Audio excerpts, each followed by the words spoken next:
Samuel జానన్న వాక్యం కొరకు ప్రార్థన చేస్తారు. వాక్య పరిచయకి ప్రార్థన చేసుకుందాం. కరుణా సంపన్నుడమైన మా ప్రియ పరలోకపు తండ్రి, మీ ప్రియ కుమారుడు మా రక్షకుడు యేసుక్రీస్తు నామమున స్తుతులు స్తోత్రములు చెల్లించుకుంటున్నాం. మహాగణుడవు, మహోన్నతుడవు, పరిశుద్ధుడవు, నిన్న నేడు రేపు ఏకరీతిగా ఉన్న దేవానికి స్తుతులు స్తోత్రములు చెల్లించుకుంటున్నాం. దేవా తండ్రి, నైనా ప్రతి దినము తండ్రి ప్రభా ఇలాగూ 8 గంటల నుంచి 9 గంటల వరకు జూమ్ యాప్లో దేవా తండ్రి ప్రభా మేమందరము నీ కృపాసనం మీదకు వచ్చి మిమ్మల్ని స్తుతించి గణపరిచి మహిమపరిచే భాగ్యాన్ని మీరు మాకు అనుగ్రహించేందుకు స్తోత్రములు చెల్లించుకుంటున్నాం. అదే క్రమంలో తండ్రి నైనా ఈ యొక్క సాయంకాల వేళలో కూడా మీ కృపాసనం మీదకు వచ్చి తండ్రి మిమ్మల్ని దేవా తండ్రి నామ సంకీర్తన చేసే భాగ్యాన్ని దేవా తండ్రి ప్రభానైనా మీరు మాకు అనుగ్రహించినందుకే స్తోత్రములు చెల్లించుకుంటున్నాం. దేవా తండ్రి ప్రభానైనా ఇప్పుడు మీ దాసుడు తండ్రి ప్రభా ఉదయగిరి నుంచి తండ్రి జర్మియా అన్న తండ్రి ప్రభా మీ వాక్యాన్ని మాకు వినిపిస్తూ ఉంటుండగా విని చెవిని గ్రహించే మనసును మీరు మాకు అనుగ్రహించండి ప్రభా. నేను మీ దాసుని బలపరచండి, మీ శిరసత్ను మరుగుపరుచుకొని అమూల్యమైన సత్యములను నేను దేవ మర్మములను మాకు తెలియపరచమని మేము ప్రార్థన చేస్తుంటున్నాం. వినే చెవిని అందరికీ నీ దయచేయండి ప్రభువా. అయా దేవా, ఇంకా ఎవరైతే మీకు హృదయం ఇవ్వలేదో వారినైనా మీకు హృదయం ఇచ్చి అయినా నీవు నిజమైన దేవుడు అని వారు తెలుసుకున్నట్టుకు సహాయం చేయండి ప్రభువా. ఈ జూమ్ యాప్లో చేరి వచ్చిన ప్రతి ఒక్కరిని బట్టి కూడా మీ సన్నిధిలో మేము ప్రార్థన చేస్తుంటున్నాం. ఇంతవరకు నైనా మీరు మాకు తోడుగా ఉన్నందుకు మీకు స్తోత్రంలో చెల్లించుకుంటూ మమ్మల్ని సమయం మీ చేతులు గప్పు చెప్తూ మా రక్షకుడైన యేసుక్రీస్తు నామమున ప్రార్థన చేసి అడిగి బ్రతిమలాడి వేడుకుంటున్నాము మా ప్రియ పరలోకపు తండ్రి, ఆమేన్. ప్రార్థన చేసిన దేవుని సేవకులు సమయల్ జానన్న గారికి ప్రభు నామమున వందనాలు తెలియజేస్తూ ఉన్నాను. పిల్లరా, దేవుని వాక్యాన్ని విందాం. నెల్లూరు జిల్లా ఉదయగిరి పరిసర ప్రాంతాల్లో దేవుని చేత బలంగా వాడబడుతున్నటువంటి దేవుని సేవకులు, పెద్దలు, దైవజ్ఞులు జర్మీ అంకుల్ గారు ప్రతి ఉదయం సెల్ కాన్ఫరెన్స్ లో అనేక సార్లు గత 6 సంవత్సరాల నుంచి దేవుని వాక్యాన్ని ధారావాహికంగా మనకి వినిపిస్తూ ఉన్నారు. అయితే మాటలు మాత్రమే వింటా ఉన్నాం. ఈ దినము దేవుని కృప చేత కృపా వాక్య సందేశాల ద్వారా జూమ్ యాప్ ద్వారా జర్మీ అంకుల్ గారిని చూడడానికి మనందరికీ దేవుడు అనుగ్రహించిన కృపను బట్టి దేవాతి దేవునికి స్తుతిస్తున్నాం. ఈ సమయాన్ని దేవుని సేవకులు, పెద్దలైన దేవుని దాసులు జర్మీ అంకుల్ గారికి అప్పగిస్తూ ఉన్నాం.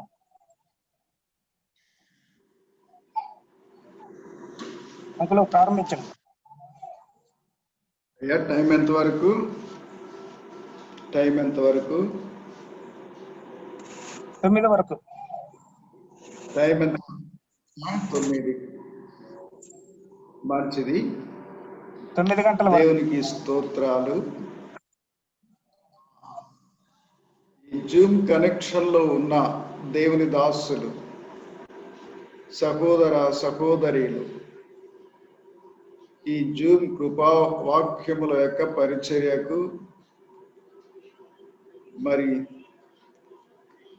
సమీకరణలు చేసి ఈ పరిచర్యను కొనసాగిస్తున్న, దీనికి సారథ్యం వహిస్తున్న ముఖ్యమైన నాయకులు అందరికీ యేసుక్రీస్తు ప్రభు పేరట వందనాలు. ఈ కార్యక్రమాలు ప్రారంభం కావడానికి చాలా ముందుగా బనబాస్ గారితో అయ్యా జూమ్ అనేది ఒకటి యాప్ ఉందట, దానిలో ప్రసంగాలు జరుగుతున్నాయట. ఈ సంవత్సరము మన సెల్ కాన్ఫరెన్స్ మీటింగ్స్ ఆగిపోయాయి కదా, అలాగేమైనా నిర్వహించడానికి వీలుంటుందా అని అడిగాను. అంకుల్, ఈ సెల్ కాన్ఫరెన్స్ జరిగినంత సులభంగా జూమ్ జరగడానికి వీల్లేదు. దానికి కంప్యూటర్, ల్యాప్టాప్ కావాలి.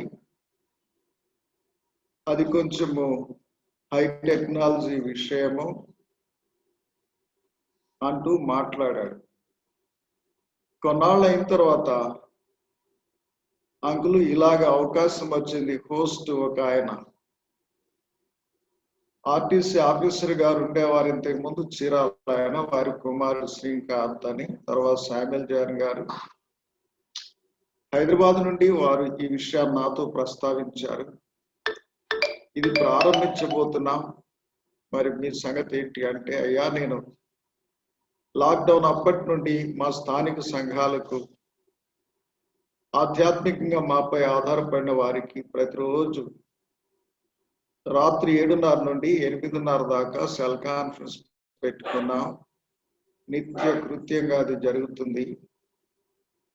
దాన్ని ఆపి నేను జూమ్లోకి రావాలంటే కష్టమవుతుంది. పైగా టైము మీరు 8 నుండి 9 వరకు అంటున్నారు, అది 7:30 నుండి 8:30 వరకు జరుగుతుంది. ఒకవేళ దాని సమయాన్ని కుదించుకొని లేక ముందుకు జరుపుకొని సెల్ కాన్ఫరెన్స్ చేసి మళ్ళా జూమ్లో చెప్పాలంటే ఈ వయసులో నాకు కష్టం అవుతుంది అన్నారు. తర్వాత ప్రారంభమైంది, జరుగుతుంది. ఈ విషయాలు చెప్తున్నారు, ప్రార్థన చేస్తున్నాం. గత ఆదివారమే మా సంఘాల్లో ప్రకటించాం, ఆదివారం రాత్రి సెల్ కాన్ఫరెన్స్ ఉండదు, జూమ్ పరిచర్యలో ఉంటారు దేవుని దాసులని. మరి నిర్వాహకులు ముందుగా మరి ఇంకొక సహోదరుడు చెప్తారు, అది తప్పకుండా చెప్తారు అన్న దాన్ని బట్టి మేము మళ్ళీ సెల్ కాన్ఫరెన్స్ జరుపుకున్నాం ఆ ఆదివారం. ఇప్పుడు నిర్వహిస్తున్న దేవుని దాసు ఇన్నేళ్లుగా సెల్ కాన్ఫరెన్స్ లో ధారావాహికంగా వాక్యం అందిస్తున్నారు. ముఖం చూడలేదు, ఇప్పుడు జూమ్ ద్వారా చూడగలుగుతున్నాం అంటూ చెప్పారు. నేను 2017లో 2 సార్లు అంచులకు వెళ్ళాను. నేను నిశ్చయించుకున్నాను, ఈ సంవత్సరం దేవుడు నన్ను ఇక్కడ నుండి పిలుస్తున్నాడు, తీసుకుంటున్నాడని. 732 షుగర్. డాక్టర్లు మిత్రపోయారు, వారికి సువార్త చెప్తుంటే విన్నారు. వాటిలో అందరికి, నాస్తికులకి అందరికీ సువార్త చెప్పడానికి దేవుడు నాకు అవకాశం ఇచ్చాడు. ఒక్క పూటకే దేవుడు నన్ను మళ్ళీ మార్చివేశాడు. 2 సార్లు కూడా ఒక రాత్రికి మార్చివేశాడు. ఒక ఆశ్చర్యకరమైన విషయం, 2016 అక్టోబర్ 4 నెల్లూరు నారాయణ ఆసుపత్రిలో 732 షుగర్తో జాయిన్ అయ్యాను. బర్నబాస్ ఏం చెప్పాడంటే, ఎప్పుడైనా అంకుల్ మీరు చెప్పలేకపోతే ముందుగా చెప్పండి, ఎవరినైనా మేము ఏర్పాటు చేసుకుంటాము అన్నాడు. నాకు వచ్చే వంతులో నేను చేయలేకపోతాను అనే భయం నాకు ఎప్పుడూ లేదు. దేవుడు నాకు ఇచ్చింది, ఏంటి పరిస్థితులైనా నా చేత దేవుడు జరిగిస్తాడు అనే ధీమతే నాకుంటుంది. ఆ రాత్రి మధ్యాహ్నం అంత స్థాయిలో ఉన్న షుగర్ రాత్రి 11 గంటలకి అది మామూలుకి వచ్చేసింది. నిద్రపోయాను. 4 గంటలకి 5వ తేదీ మరుసనాడు బుధవారం 4 గంటలకు మెలకు ఇచ్చాడు దేవుడు. అప్పుడు మా 2వ కుమారుడు అబ్దుల్రాజు నాతో ఉన్నాడు. ఆ వార్డులో ఎడంగా లైట్ వెలుగుతుంటే కుర్చీ తీసుకెళ్ళి అక్కడ బైబిల్ పెట్టుకొని సిద్ధపడ్డాను ఆనాటి అంశాన్ని. ఆ డ్యూటీలో ఉన్న నర్సు ఇంత పెద్ద బొట్టు పెట్టుకొని ఉంటుంది. ఆమెను లేవగొట్టాను. అమ్మా అన్నాను. సార్ అంది.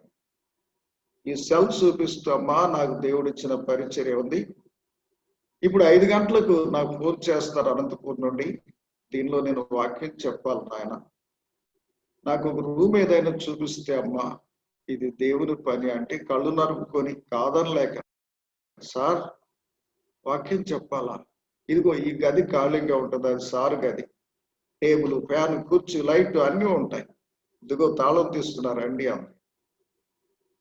అప్పుడు మా కుమారుని లేకొట్టాను. అయ్యా ఇప్పుడు అవకాశం వచ్చిందిలే, వాక్యం చెప్పడానికి పోదామంటే వచ్చాడు. రెడీగా ఫోన్ చేశారు. వాక్యం అంతా అయిపోయిన తర్వాత చెప్పాను. నిన్న మధ్యాహ్నం 732 కౌంట్ షుగర్ తోటి నెల్లూరు నారాయణ ఆసుపత్రిలో అడ్మిట్ అయ్యాను. బెడ్ లో ఉన్నాను. దేవుడి పరిస్థితులు ఈ పరిచర్య చేయడానికి నాకు కృపనిచ్చాడు. నిద్రపోయారు.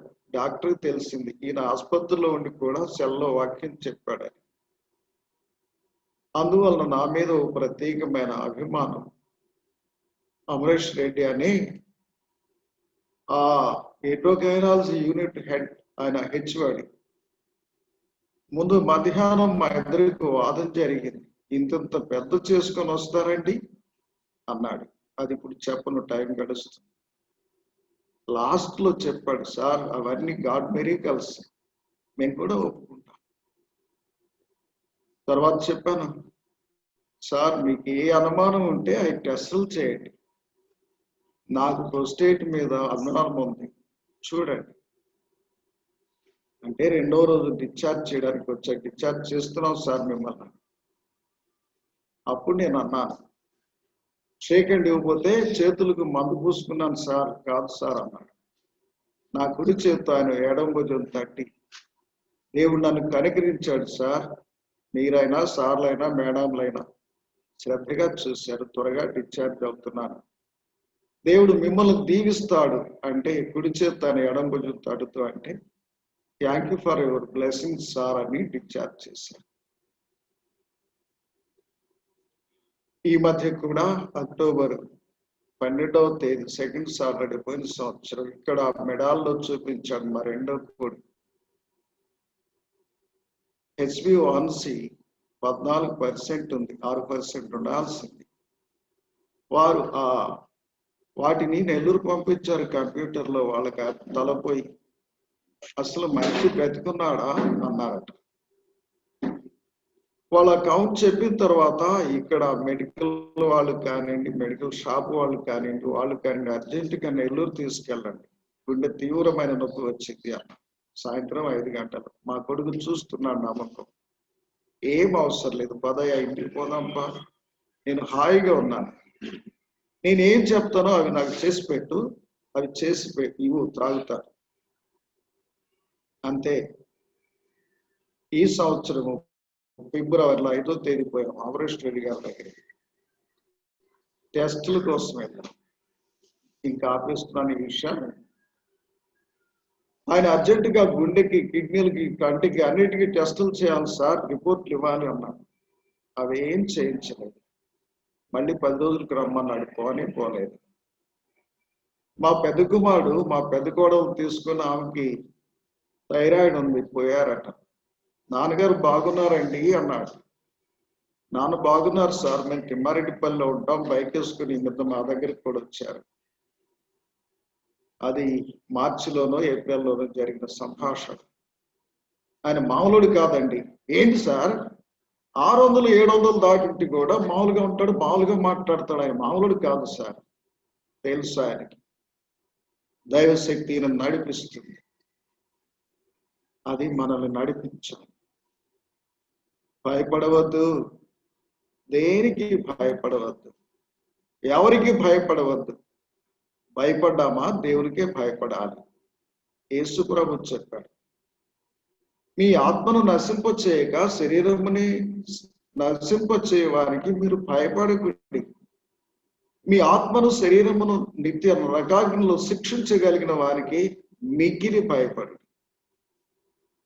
ప్రియులారా, ఈ సమయం భయవిహ్వలులవుతున్న సమయం, ధైర్యము చెడి లోకము కూలుతున్న సమయం. మరి మనకండి, మనం కూడా లోకంతో పాటేనా?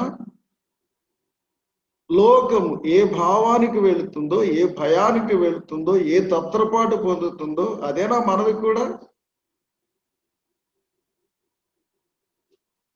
ఒక చింతతో, ఒక బాధ్యతతో మనం ఈ భూమి మీద దేవుని కొరకు జీవించవలసిన వారమైనా. ఈది బాధల చింతలు కాదు. పౌలు చెప్పాడు, సంఘములన్నిటిని గురించిన చింత నాకు కలదు అని. ఏ చింత ఉంది పౌలుకి? ఏ భయం ఉంది పౌలుకి? పౌలు లాంటి వారిని, విశ్వాస వీరులనే హేబెల్ దగ్గర నుండి అనేకుల గురించి మనం చదువుతున్నాం. బోధిస్తున్నాం.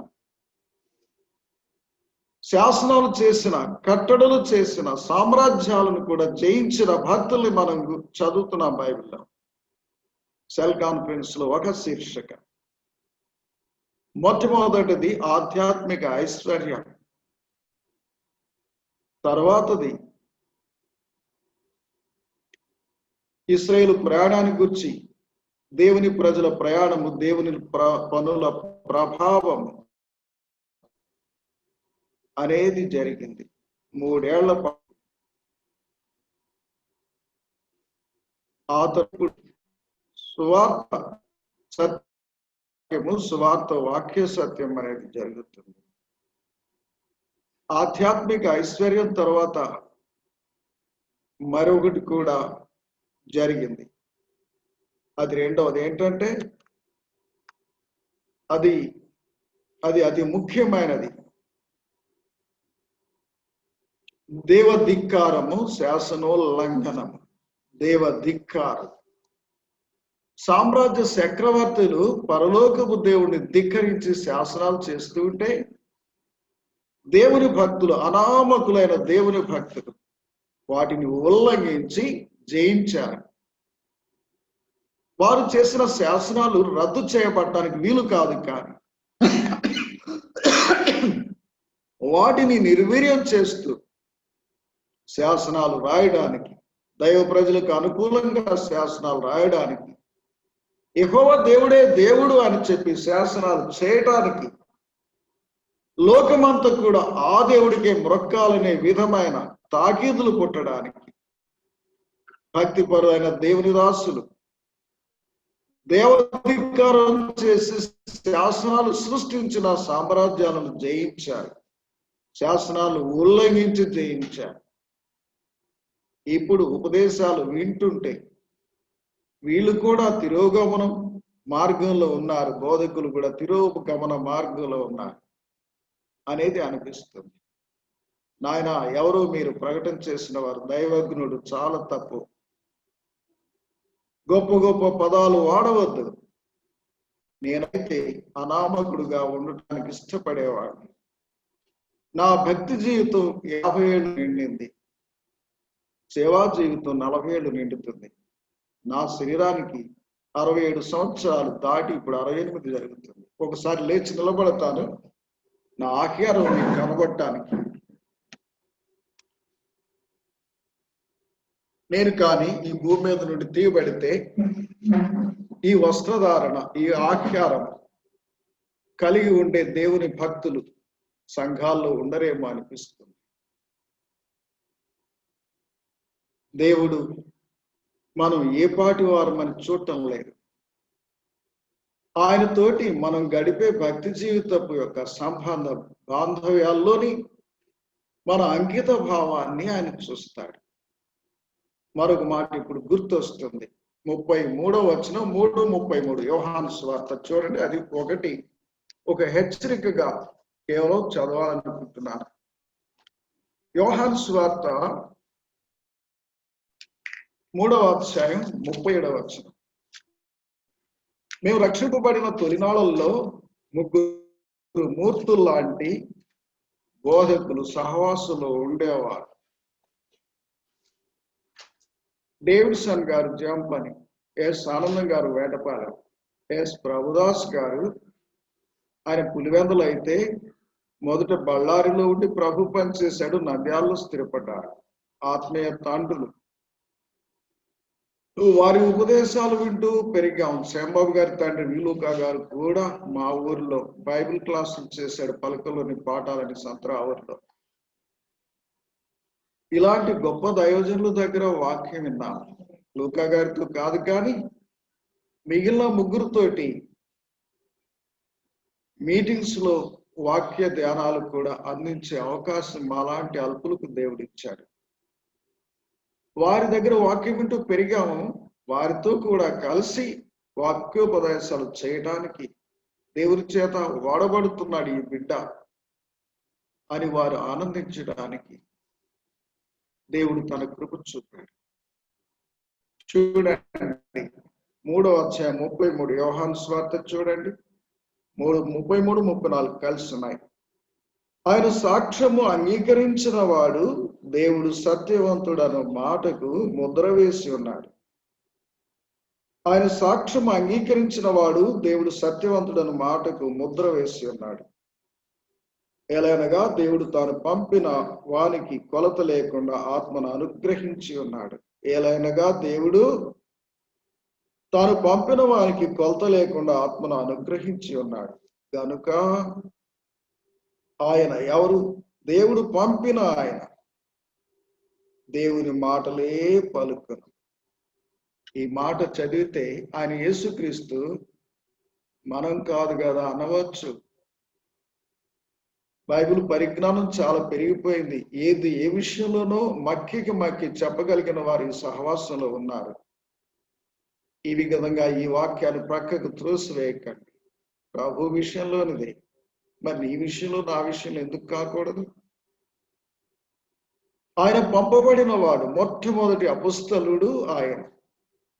హెబ్రీ పత్రిక 3:1 చెప్పబడుతుంది. అపుస్తలుడైన యేసుక్రీస్తు తర్వాత ఆయన పిలిచి పంపిన వారు 12 మంది అపుస్తలులు. సంఘంలో కూడా అపుస్తలు, ప్రవక్తలు, ఉపదేశకులు, కాపరులు, ఇంకా ఎవరు? స్వార్థికులు. ఈ 5 పేర్లు ఉన్నాయి ఎఫెసీ పత్రికలో. అయితే ఇప్పుడు అపుస్తలు లేరు. ఆ 12 మందికే అది ఆ పేరు రైట్ ఒప్పుకుందాం.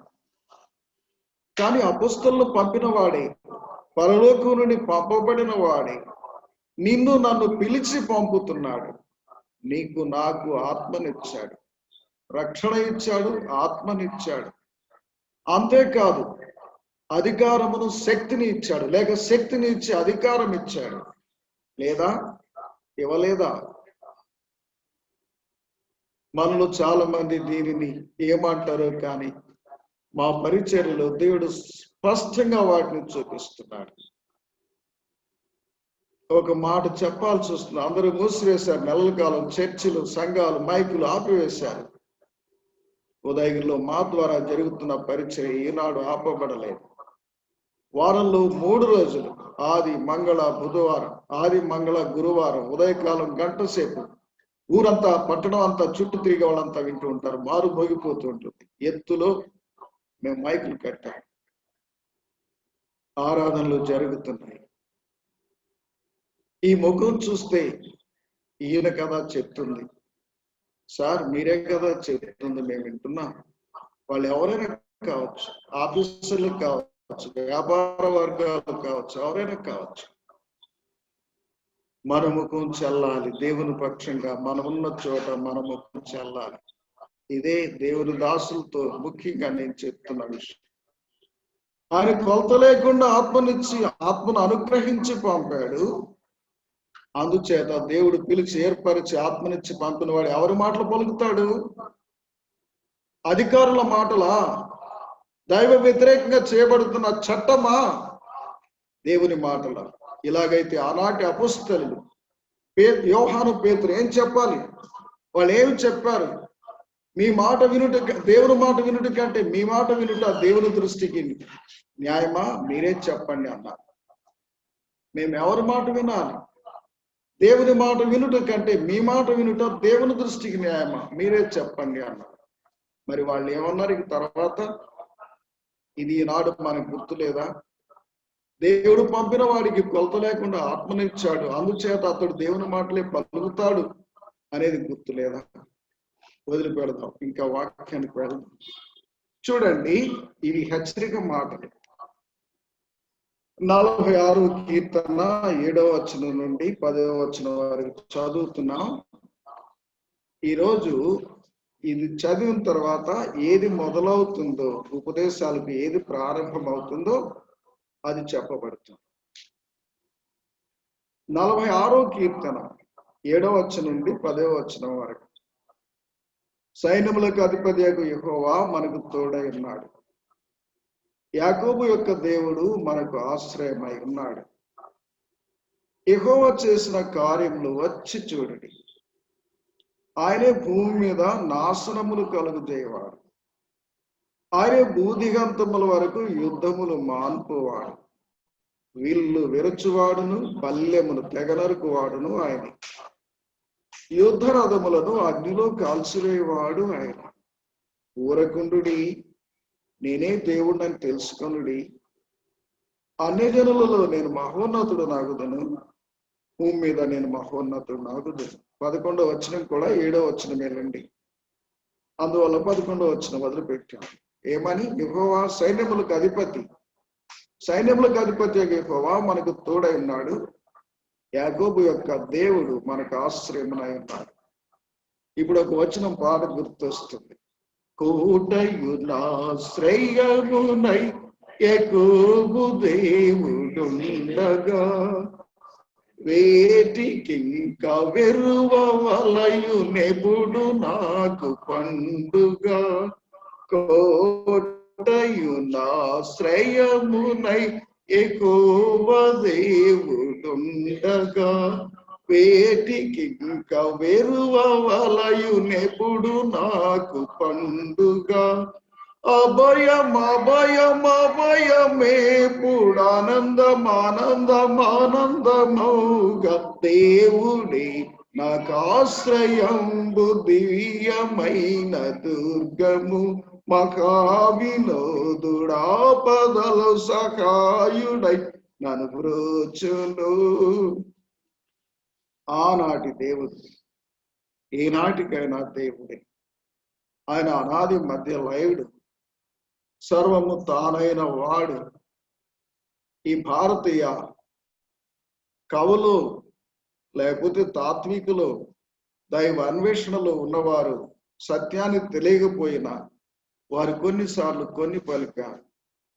అది ఒక పద్యం. ఎవ్వనిసే జనించు జగమెవ్వని లోపల నుండు, అనాది మధ్య లయుడు ఎవరు, సర్వము తానైన వాడు ఎవరు, వాని ఆత్మభావు ఈశ్వరుని అంటూ చెప్పి. ఈశ్వరుడు అంటే భారతీయ భాషలో దేవుడని అర్థం.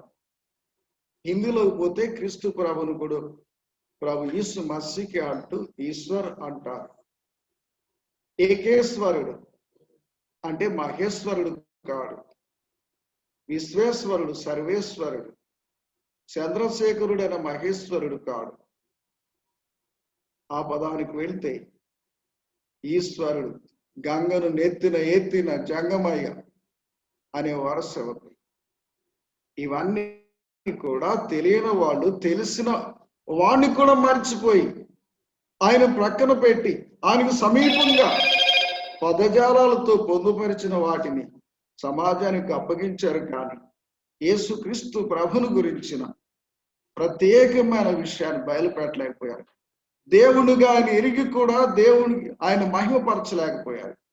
తమ వాదములందు వ్యర్థులయ్యారు, బుద్ధిహీనులయ్యారు అనే మాటలు దేవుని గ్రంథంలో మనం చూస్తున్నాం. నేను నమ్మిన వాడిని నేను ఎరుగుదను గనుక సిగ్గుపడను అన్నవారితో ఎరిగిన మనం ఈనాడు కలిసి అలాగే ఉన్నామా? వెరుస్తున్నామా? సిగ్గుపడుతున్నామా?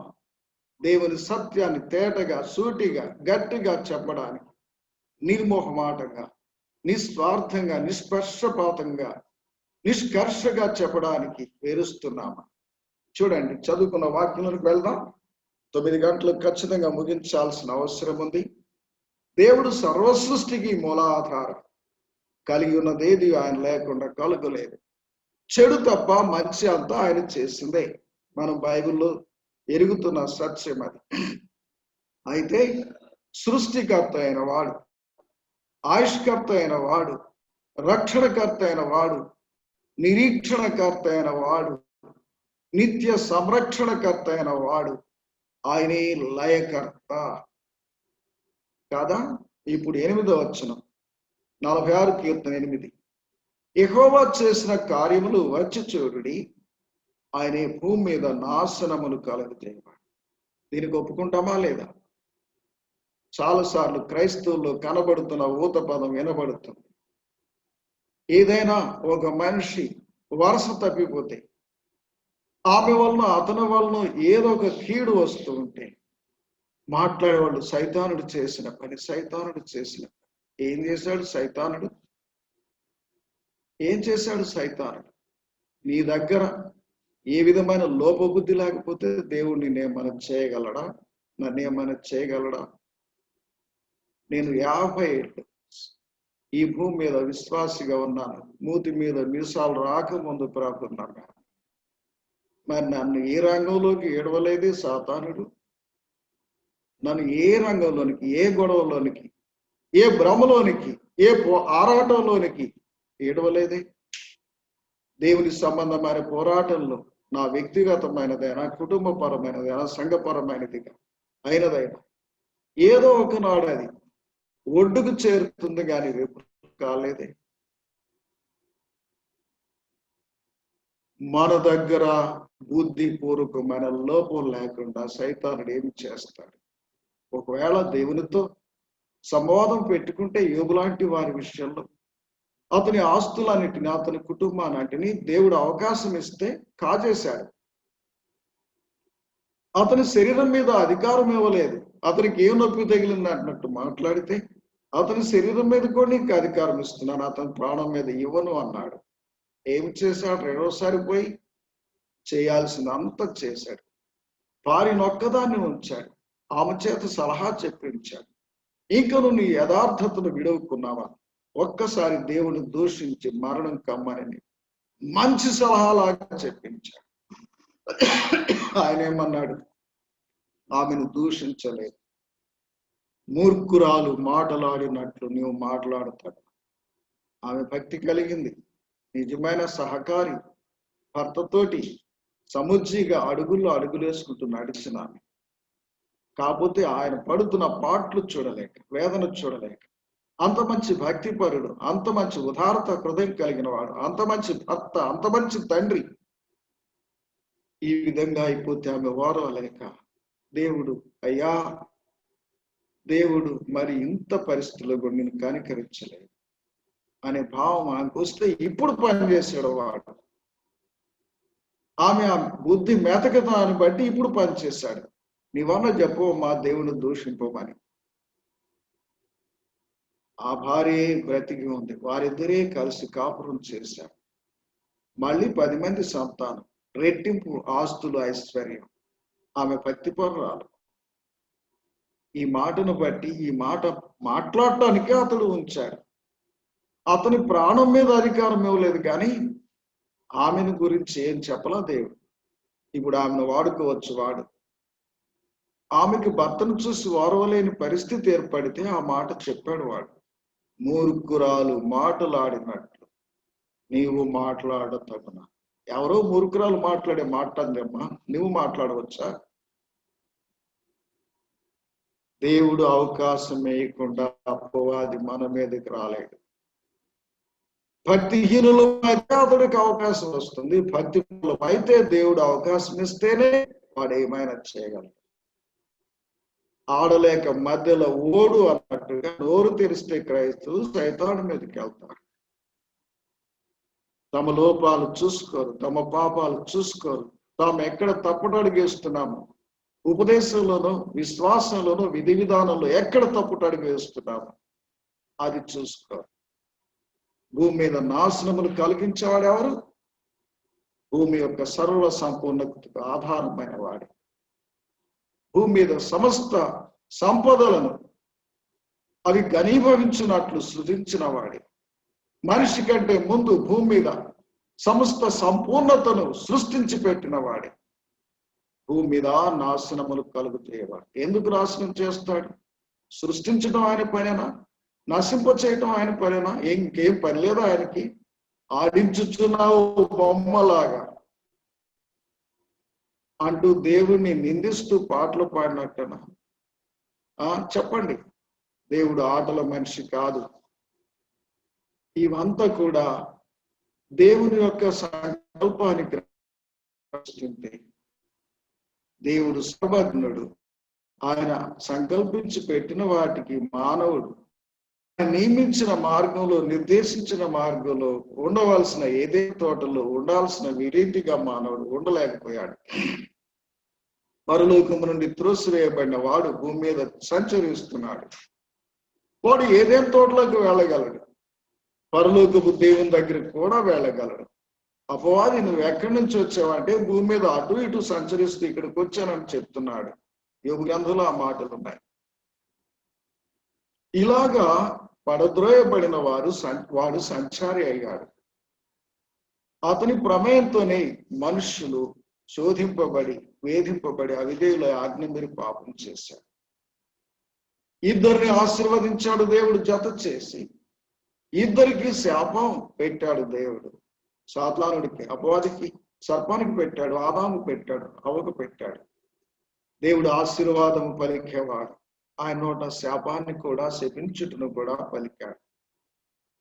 ఇశ్రాయేలు ప్రజల విషయంలో కూడా ఏబాలు పర్వతం మీద ఏం పెట్టాడు, గెరిజిం పర్వతం మీద ఏం పెట్టాడు, అవి మనం చదువుతున్నాం. గెరిజిం పర్వతం మీద ఆశీర్వచనాలు పలికితే దానికి అభిముఖంగా ఎదురుగా ఉన్న యాబాలు కొండ మీద నుండి శాపవచనాలు పలికేటట్టుగా దేవుడు పెట్టాడు. ఆలోచన చేయండి.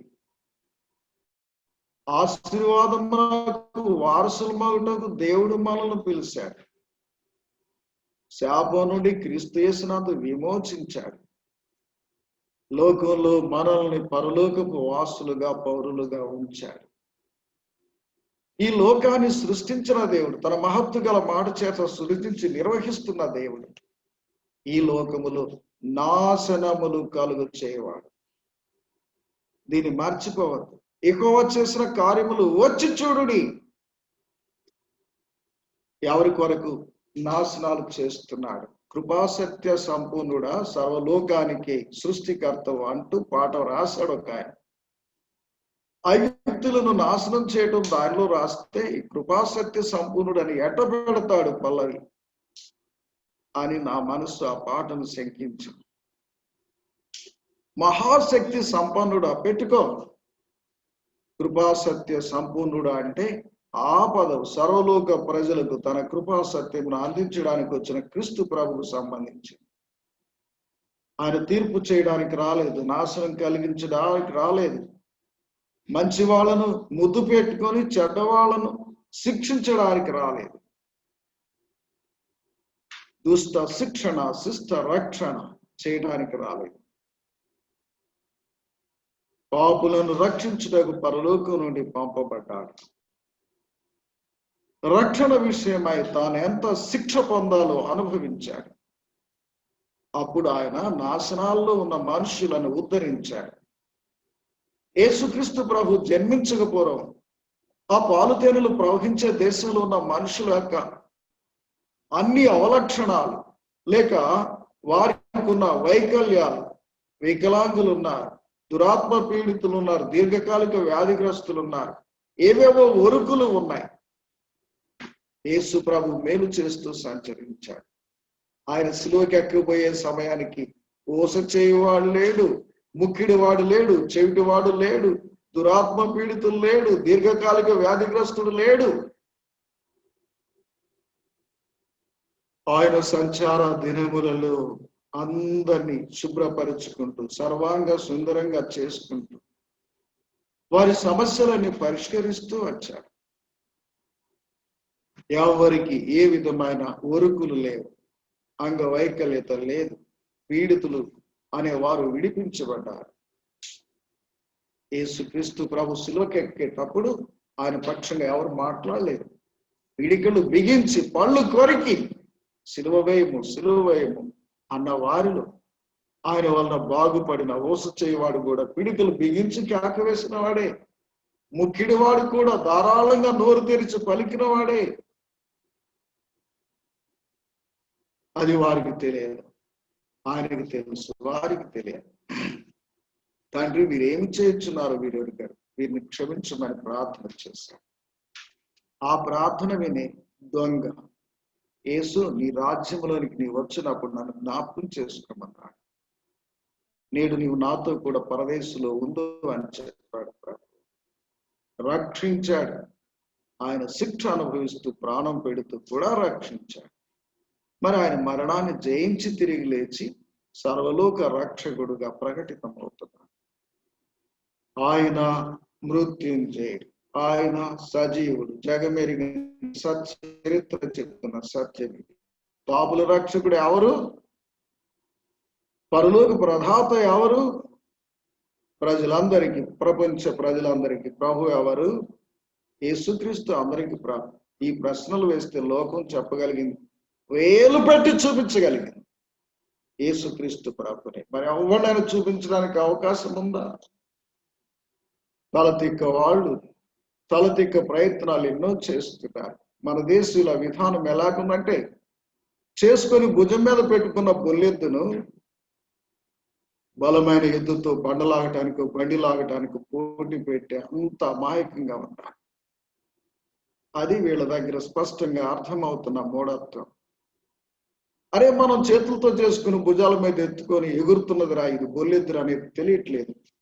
మీ ఎద్దుతో నా ఎద్దును పోటీ పెడతాను, బండి లాగటానికైనా పెడతాను అన్నంత మూర్ఖంగా ఉంది. విపులం అయిపోతున్నాం అనేది అర్థం కావట్లేదు. విశ్వానికి గురువు భారత్ అవుతుందని భ్రమపడుతున్నారు. ఎన్నెన్నో మాటలు, ఎన్నెన్నో ప్రయత్నాలు చేశారు. చర్చిలు మూసివేయడానికి ప్రయత్నాలు చేశారు. అధికారుల మాటకు లోబడాలని మనోళ్ళు కూడా ప్రకటనలు చేస్తున్నారు. మొర్దెకై దగ్గరికి పోయి చెప్పండి, దానియేలు దగ్గరికి పోయి చెప్పండి, షద్రక్ మేషక్ అబేద్నెగోల దగ్గరికి పోయి చెప్పండి, యోహాను పేతురు దగ్గరికి పోయి చెప్పండి. చెప్పగలరా ఈ మాటలు? జాగ్రత్త సుమ, మాలాంటి వాళ్ళు ఏడుస్తున్నా.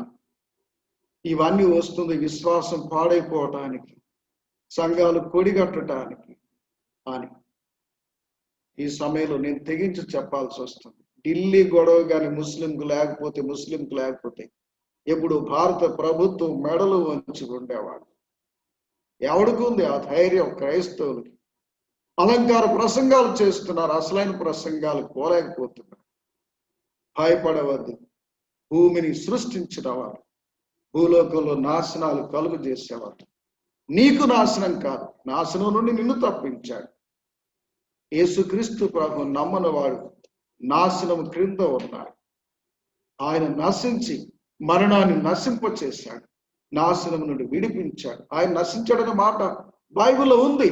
ప్రవక్త యెరూషలేమునకు వెలుపల నశింప వల్లపడదు. ఆయన నశించడం అంటే కేవలం ఆయన జీవం భూమి మీద నుండి కొట్టివేయబడట. ఆయన నాశనము లేని జీవనుకున్న శక్తిని బట్టి నియమించబడిన వాడు కాబట్టి మరణము ఆయన బంధించి ఉంచుట సాధ్యం. మరణమును ఆయన జయించి తిరిగి లేచాడు, మరణపు ముళ్ళు విడిచాడు.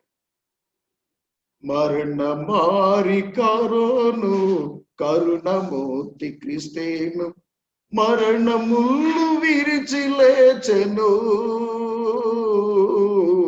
పరమ ఇల్లు దారి తెరిచెను. కరుణమూర్తి యేసయ్యా, శరణు దాత మెస్సయ్యా, రారా కదలి రారా, రారా శరణు వేడా,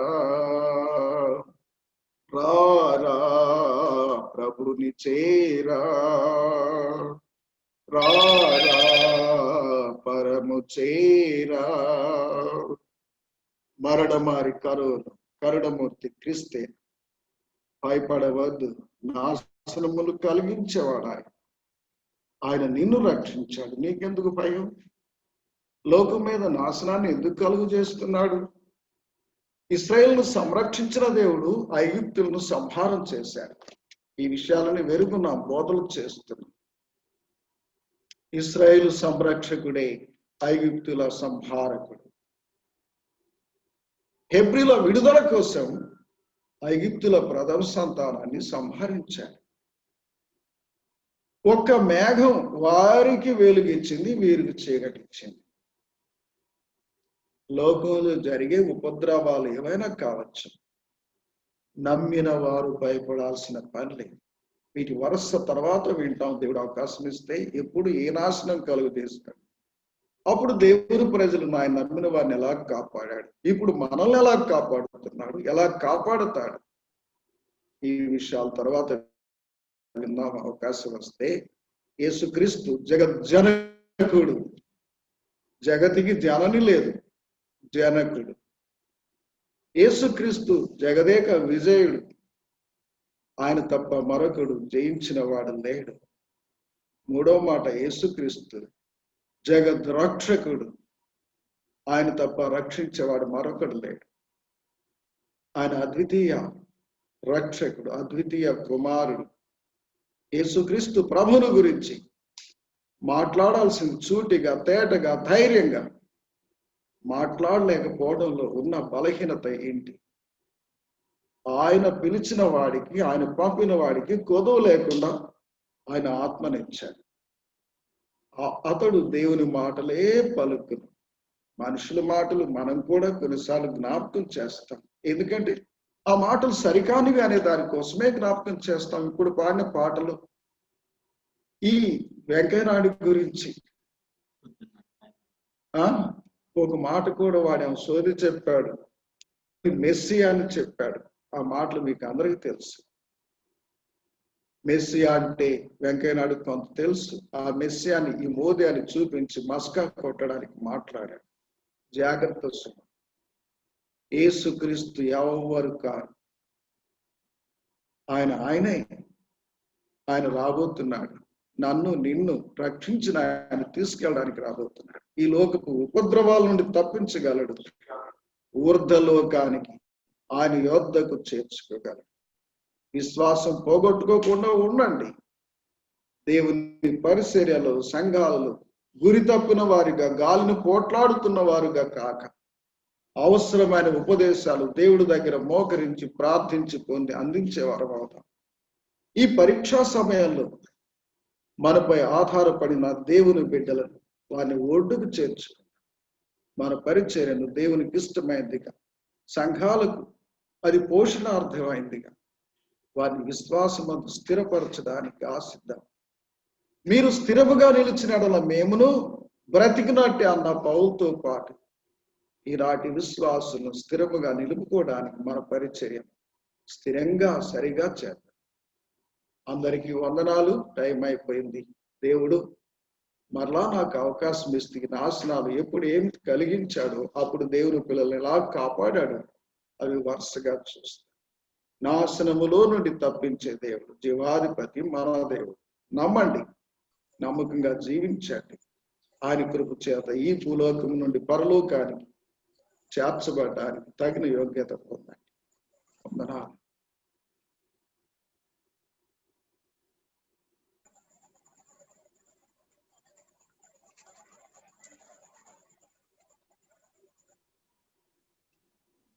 ఇంతవరకు వాక్యాన్ని ప్రకటించిన దేవుని దాసులు జర్మియాంకుల గారికి కృపావాక్య సందేశాల తరపున మేము వందనాలు తెలియజేస్తూ ఉన్నాం.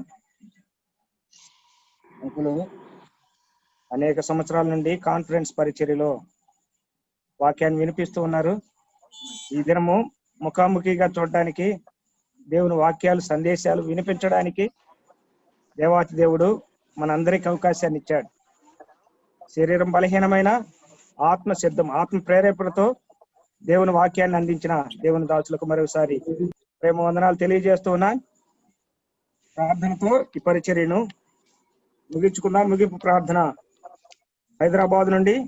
హైదరాబాదు ఉప్పల్ నుండి బ్రదర్ రాజులయ్య గారు ప్రార్థన చేస్తారు.